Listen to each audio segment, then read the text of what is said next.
guys. So, my lovely assistant Lace, she's gonna start setting out some really cool skulls. After I do the presentation, she'll take them around so that each of you can look at them closely.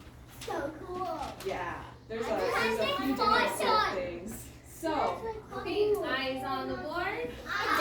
Let's focus. I'll explain the difference between bones and fossils too afterwards. So, I'm a wildlife biologist. So for switching, do I just, or you could just do it? I'll switch Okay, over. fine. So I am a wildlife biologist for the USDA. I'm currently stationed at March Air Reserve Base. It's an Air Force base in California. And that picture is a prairie dog that was up there. Yes? Hammerhead shark. A hammerhead shark. Yes. Likes to eat fish. And Yeah, that's a prairie dog. Go to the So yeah, that is a hammerhead shark. I'm not grown up yet. I don't do my dream job yet. My dream job is to be a marine biologist, and I want to work with sharks. So that's what I want to be when I grow up. I thought I should include that since it's career day. I'm from here, Las Vegas, Nevada. Does anyone know what the word biology means? Yes. What does biology mean? Does anybody know? Yeah. I don't know. Okay. So if we break it up, yeah. I think biologist means that somebody's trying to teach you about the stuff that they already know. It's close. That's close. It's part of it. So the word bio comes from the Greek word bios, which is life, living things. The word ology comes from logos, which is to study something. So biology is the study of all living organisms on our planet. Like I said, right now I work for the USDA, which is the U.S. Department of Agriculture. Yeah. What was that? I can't hear you. Yeah. Oh, so sharks. So sharks sometimes bite people, but it happens way less than you think. And actually, the number of sharks that are killed by people each year is in the millions. The number of people that are killed by sharks per year is around 5 to 6. We kill millions of sharks every year. Oh Yeah. Lord! Did you know alligators are the fastest animal? Well, one of the fastest. They're very fast. There's a lot of cool things about alligators too. I wish I could talk about alligators because they're super cool. I am also a wildland firefighter. I got red carded about a year and a half ago. So whenever there's a forest fire, I am part of the people that go out and fight that fire. Yeah, Reese.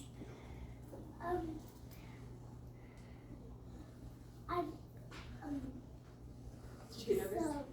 So sharks eat people, and they have sharks like scary toothes. They're scary and they bite people, and They are pretty then there's blood comes out. Yeah, they are pretty scary. They also, not only do they have sharp teeth, they have sharp skin. Shark skin is made of teeth. Did you guys know that? No, I know They're that. covered in teeth. I know that. So, That's not even that. I have a degree in environmental science and biological conservation and a minor in animal behavior. So I'm going to move on to the next slide. So how did I get here? I might be like some of you. I wanted to work with animals my whole life. From the moment I was a child, I wanted to actually be an animal doctor. So I wanted to save people's pets and dogs, the people that you take your dog to when they're sick. That's what I used to want to do. Eventually, this is one of my pictures, eventually I realized that I would much rather be outside. I don't want to be in a lab, I don't want to be in an office. I like being outdoors, in nature, working in the field. So that's kind of how I got into what I do now. Picture? This is a picture, and we'll go through a lot more pictures, but we were collecting butterflies. We're collecting and tagging butterflies with little stickers so that we can track their movements. Yeah. you know butterflies are very fast, so you have to be sneaky. Oh, they're very fast, trust me. I was sprinting through this field at top speed trying to catch butterflies. Definitely fell and hit my face a couple times. Yeah. Okay, let's put our hands down. Okay, so the next one. So some of the classes I took in school, you're gonna eventually want to start branching out, experiencing different things. These are some of the classes I took, biology, chemistry, psychology, so that you can learn how animals' brains works. All those are important things. And in college, does anyone know what the Galapagos Islands are? No? So I visited a place called the Galapagos, and that is what made me want to do marine biology. It's islands that are in another country, and it's absolutely beautiful. I also volunteered at animal shelters, and I did a lot of different things. There were other ways that I tried to get involved, things that you guys can do, joining the Boy Scouts, the Girl Scouts, volunteering at zoos and aquariums, visiting zoos, animal shelters. There's lots of different ways you guys can get involved with wildlife and with animals. Yeah. I went to a shark aquarium. They're pretty cool, huh? Where was it? Do you know? It's called the Shark Reef. Shark Reef, you're in Las Vegas, right? I've been there. Isn't it cool? I haven't been there. It's really cool. I've been there with the fish. I saw the fish. Yeah. I've been I've seen an aquarium like I went to the beach and there's an aquarium there and I stayed at a hotel there so I can see a hammerhead shark. It's pretty cool. Sharks are really cool. And it was far away from here. I only like to have.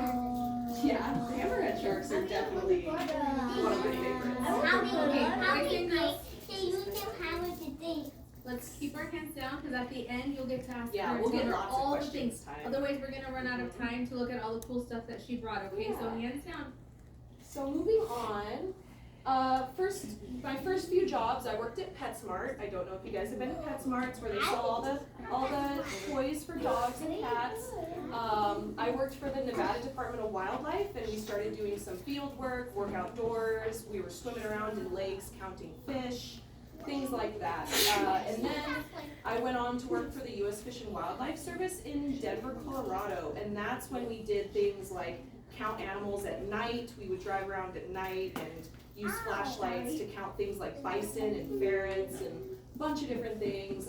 That's where I did a lot of the wildland firefighting.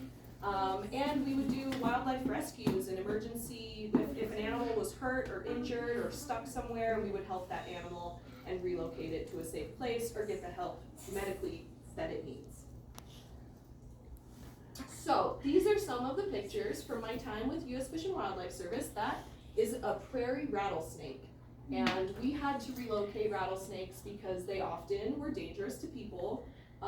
So that's me doing that. And then we did. rattlesnakes. Me too. Snakes are my favorite. I love snakes. I love snakes. Another thing we did was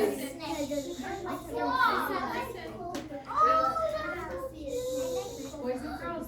it's hard to see, but in my hand that is a Wyoming toad. We counted frogs and toads. And that is a small mouse. We did mouse surveys. That's right before I let him out and released him. Thanks. Yeah, I'm sorry. So it's okay. So yeah, and then I think I have some more pictures after this. This is a black-footed ferret. A lot of the work we did was with ferrets. Yeah, this is me releasing that ferret into its hole. They live in burrows underneath the ground. And this is a monarch butterfly, and this is the little sticker tag that we put on all of our butterflies to track where they go across the whole country. I know that. Does that hurt them? It actually has no effect on their flight, and as far as we know, they are essentially unaffected by it. They don't even act like it's there. Yeah. Any danger that could be posed to them is putting the sticker on them. So it's just really important to be very gentle. You know, you're handling something very fragile. Yeah. So We banded birds a lot, where we put small metal bands on their legs so that we can track where they go. This is a yellow-headed blackbird. I don't even see it. This is a baby bison, and we had to rescue this baby bison because it had gotten separated from its mom, and it was all alone and very hungry. So there was a lot of different emergency situations. Another banded bird that was about to get released. I think there's another round. Yeah, so these are our nighttime surveys. So we would drive around all night in the middle of the night, in the middle of the wilderness, very spooky, and we would see things like bison. We would catch black-footed ferrets, mark them with paint. This is animal safe dye that's specially made for their fur. That's another one. Right before we released it, we would mark them and release them so that if they got caught again, we would know that that's the same ferret that was previously caught. So this is the firefighting stuff that I did. A lot of what we did is called prescribed burning, and it's when you purposely set fires in order. It's very controlled, and it's so that you can burn off a lot of the overgrowth in the plants that makes it hard for animals to live there. So it's actually doing it in the right way is very healthy for the ecosystem. And this is a firefighter actively setting the fires with his canister. That's you. Yeah. So then this is what I do now. So this is my current job with the USDA. I work at an Air Force base, and this is what it looks like with all the planes. What? And my job right now is to make sure that planes don't run into birds. It's very simple, but it's very dangerous when planes collide with birds. So my job on the airport is to make sure that there's no birds on the airfield. So a lot of what I'm doing, a lot of what I'm doing is chasing birds off. I'm banding, there's a band on this bird, so that when we release it, we can track it and know where it goes. So this is a red-tailed hawk. That. Yeah, and this is a great horned owl. Oh, I know that. It's pretty tiring, yeah, and a lot of we have to look out for other things like. But how are you gonna catch it if it's in the air? So that's a really good question. We use traps to catch them, and we put other birds inside the traps that the hawks cannot get to. So it's split into two different compartments. The pigeons, we often use pigeons, go in the bottom. They attract the hawks into the trap. The hawks get trapped in the top part, so they can't get to the pigeons. And then we take the hawks out, put metal bands on their legs, and then let them go in another location. We relocate them so that they don't return to the airport. Yeah. My dad used to work in this crew. Really? That sounds, it's fun. It's a hard job. Yeah, Reis. A hard job. The owl does this. Yeah. And you know what else they do? They hiss like cats. Like kitty cats. It's pretty spooky. Owls are pretty spooky. Yeah. So essentially, you don't have to be, if you guys want to work with animals, you don't have to be a biologist. You don't have to do what I do, and you don't have to be an animal doctor. There's so many different jobs and different areas of this career that you can work in. You can build solar panels and windmills, which produces clean energy for us. If you want to work in natural resources, you can work in wildlife rehabilitation, and you can heal animals back to health and then release them into the wild. You can work in zoos and aquariums and be a zookeeper. Or you can work, if you want to be a lawyer or you want to be a politician, you can draft environmental laws that shape the way that I work. It affects my job. You can be a park ranger. Has anyone seen park rangers in national parks? They have the big hats. Yeah, they have guns sometimes. They're the people waving to people. Yeah. So those are park rangers. And then if you would like to teach, you can work in environmental education, and you can work with kids like you guys and teach them how to take care of the environment. Yeah. Do you like butterflies? I They're saw a really butterfly at my car. Yeah. I can make an owl. Yeah. So, wrapping it up, yeah. So, some of the things that you will want to consider if you want to get into this job, like me, is whether you want to work outside in nature, or if you want to work in a lab researching things, or if you want to work in an office. Everybody's different. You can work for government or you can work for a company. And there's all kinds of different animals, different environments, and different ecosystems to work in. Yes? What's that? In the middle? This one? The verses. Oh. X, B, Oh. C. Oh, it's one of our letter of the week, the V. Good job, you saw the letter. That essentially just means you have a choice between the two. So yeah, you can work for government or you can work for a company or you can work in a lab or outside. Yeah, me too. I prefer that too. See? Yeah, everybody's different. Okay. So these are just some more of the pictures. But this is a catfish. We do fishery surveys and we weigh and measure the fish and then release it. This is a swallowtail butterfly. It's one of the biggest butterfly species we have here in North America. So yeah, this butterfly is about the size of your hand. It's about that big. Yeah, very big. These are some of our bison. So you saw the baby bison, right? The little orange one. This is what they look like when they grow up. So they're very, very big, very, very intimidating and strong and a little scary. So do we just hit the Yeah, this is a deer. This is a prairie dog. And he is, does he look like he's singing?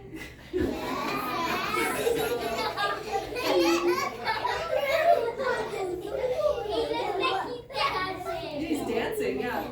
So when they're scared, yeah, when they think that they're in danger, they will jump up and scream like that to alert all of their friends and family that danger is nearby. So that's what they do. And then this is baby deer. Yeah.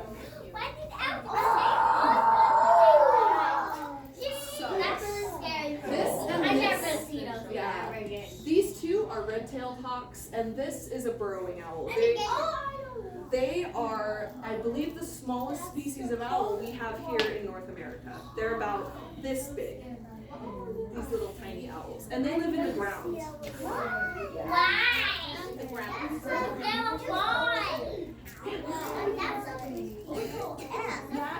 Isn't it kind of spooky? Yeah. That's all. So now we know the strengths and the bad, just probably do. Yeah, so we can pass around, well, maybe Lace will take them around, and you guys can get a close look. That is a deer skull. So just like the big deer you saw up here, look at its little antlers. Wait, can I feel it? Yeah, we can't let anybody touch because the oils that are on our hands are very damaging to the bones. So they have to be handled as least as possible. They're also very fragile. Yeah? It's a back tooth like that. Yeah. Yeah, look at all those creepy, yucky teeth. Yeah. It needs a toothbrush, doesn't it? Yeah. Oh my gosh, this is not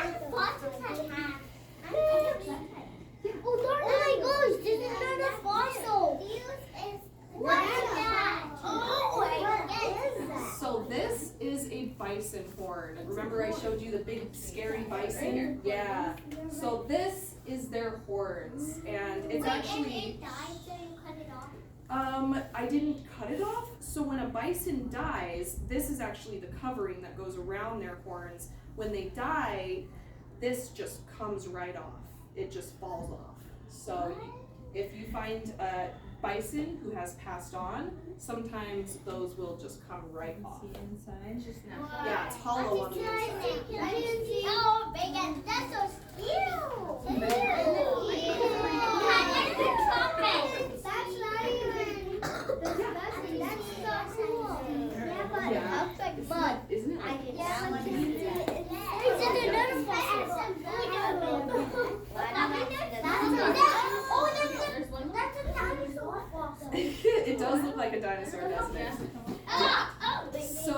this is what is called a javelina, and not a lot of people have heard of that. It is a species of wild boar, wild pig. And they have big scary tusks, so you can see these tusks. And yeah, they're pretty mean in real life. They can be very angry and aggressive sometimes. So they're like wild boars. Like they're related to wild pigs. They're in like the southern U.S. and Mexico and South America. Just the three. Is it more? Just those three. Picture of that real quick.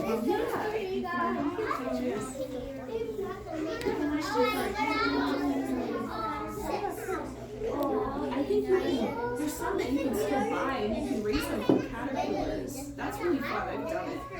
I think you're gonna send them to our